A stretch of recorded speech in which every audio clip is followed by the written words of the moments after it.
das so ähnlich. Ja. Und ohne mich.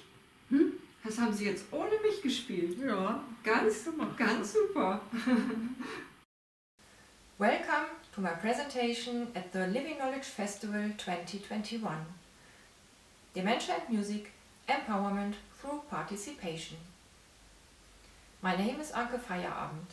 I live in Germany near Hamburg and I'm a violinist, a lecturer and musikalischen. That is, I work musically with the elderly. Since 2009, my speciality is giving music lessons to people suffering from dementia.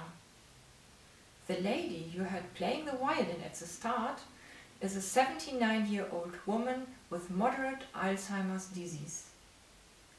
Yet how is it possible that she can play the violin? While dementia poses a growing challenge to society, active musical interventions are considered particularly promising in supporting dementia patients. Since the usual methods for instrumental teaching do not work with people affected by dementia, I have developed a teaching method that enables the affected to play an instrument. In 2014, I was awarded an innovation prize for the development of the Anke Feierabend-Methode, short AFM.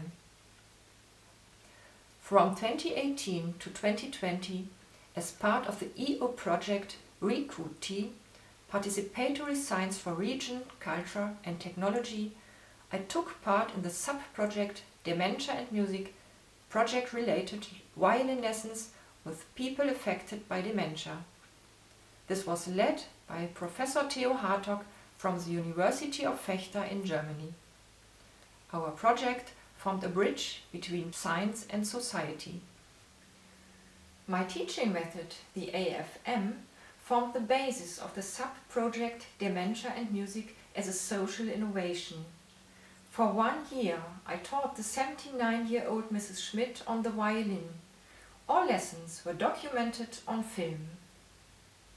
In collaboration with Musikgeragogin Dr. Kerstin Jaunich, around 80 instructional films were created from the footage. These can now be viewed publicly on the new website Musik und Demenz.de.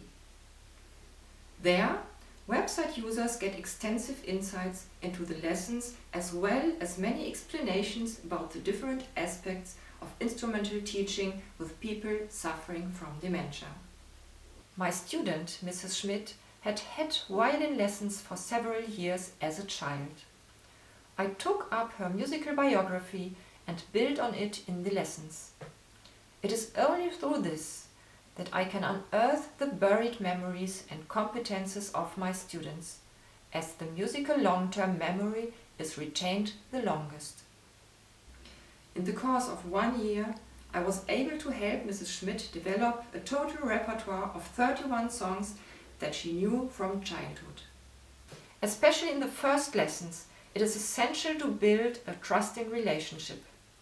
I usually achieve this very quickly, but often my students struggle to trust my praise of their accomplishments. When my students hear themselves playing an instrument for the first time after years, it does not sound as they remember it. And when I then praise them, they do not know at first whether I mean it sincerely. But in view of their illness and the many years they have not played their instrument, their performance is absolutely worthy of recognition. Here are some video examples from the project.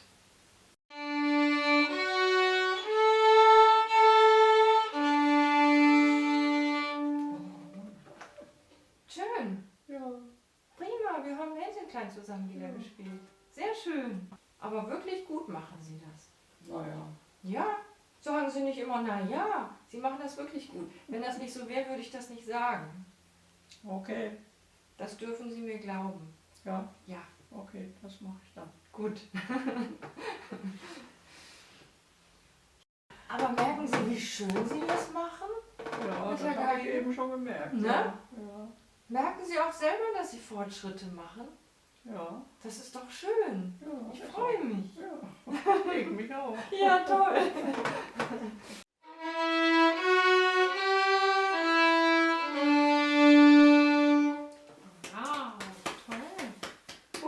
toll.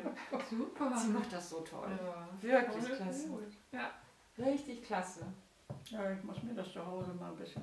Immer jeden Tag einmal. Einmal üben, meinst du? Sie merkt inzwischen, dass sie Fortschritte macht. Ja. Und jetzt Aber kann sie sich auch darüber schon freuen. Sehr schön. Skepticism of my praise regularly disappears after a few lessons.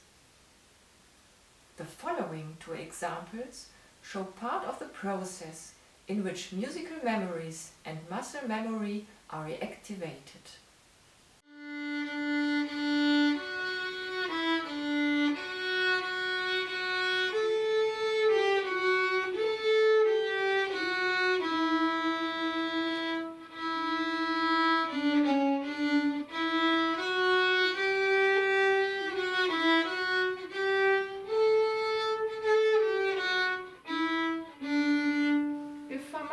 Wir fangen auf der D-Seite an. Auf der D-Seite, das ist die zweite Seite. Genau. Und dann fangen wir an mit Wenn ich ein Vöglein wäre.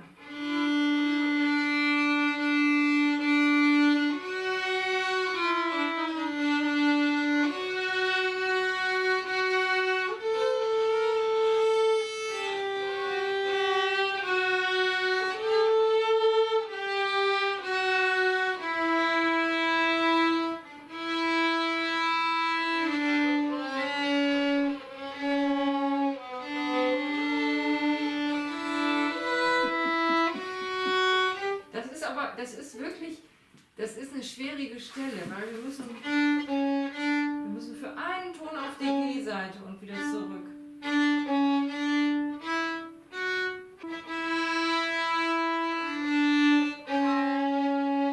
Und zurück auf die D-Seite. Gut.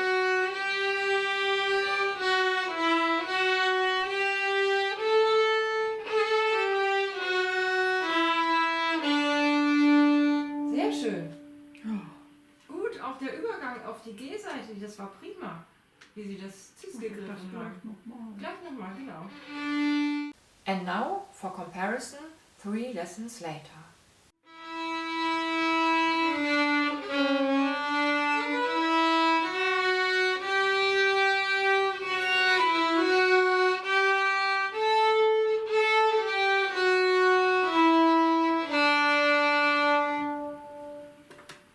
Prima. Ja, das geht schon langsam. Ja.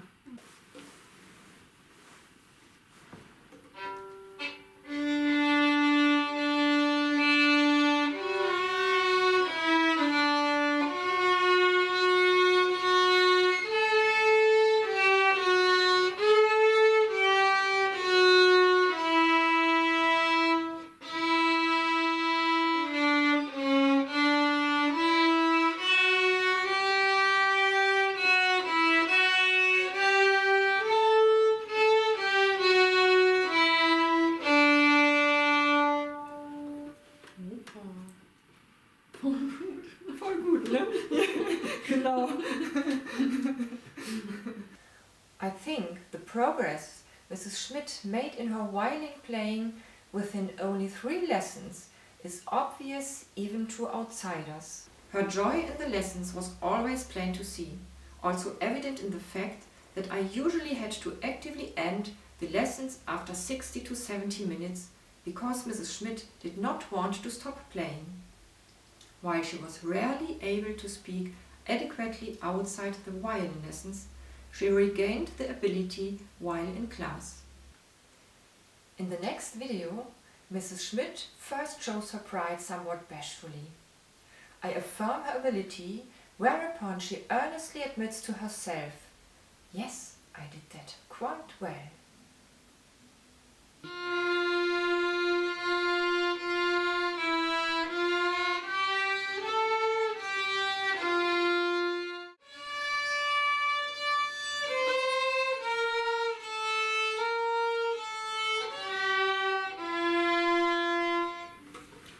Uff. Ja, wuff, super.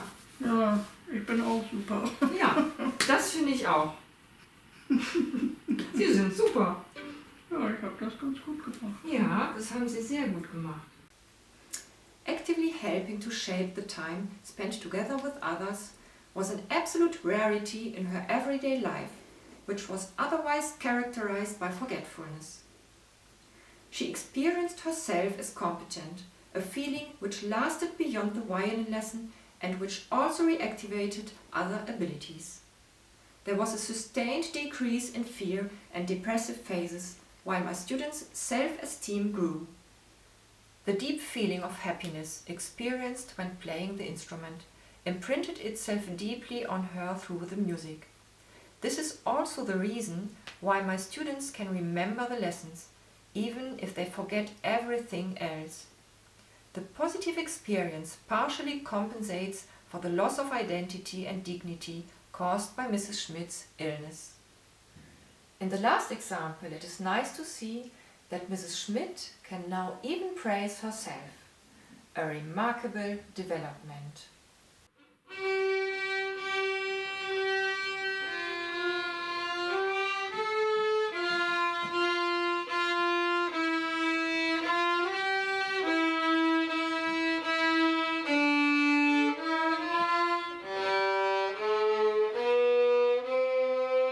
Oh, das kann ich am besten. Na, das war doch klasse. Mhm. Wollen wir es noch einmal spielen? Ja. Overall, the music lessons led to a significant improvement in the quality of life of people suffering from dementia, as well as those people closely involved in their care. By providing a high level of social and cultural participation, the lessons present a particularly promising measure for supporting those affected by dementia and their inclusion in our society. They are a light in the sea of forgetfulness. Previous musical experience is not required, though it is helpful. The new website is aimed at caregivers and music teachers, who also teach people with dementia, as well as those who would like to be trained in this. Aside from a planned English translation of the website, we are currently working on building an online network of such interested parties. Our goal is to provide a platform for relatives and caregivers to find information about the positive effects of music lessons for people affected by dementia and a place to find a teacher if needed. If I have been able to spark your interest with these film clips on the topic music and dementia, I would love to hear your feedback. You can reach me by email, through which I will also be happy to answer your questions. Thank you for your attention, and I wish you all the best.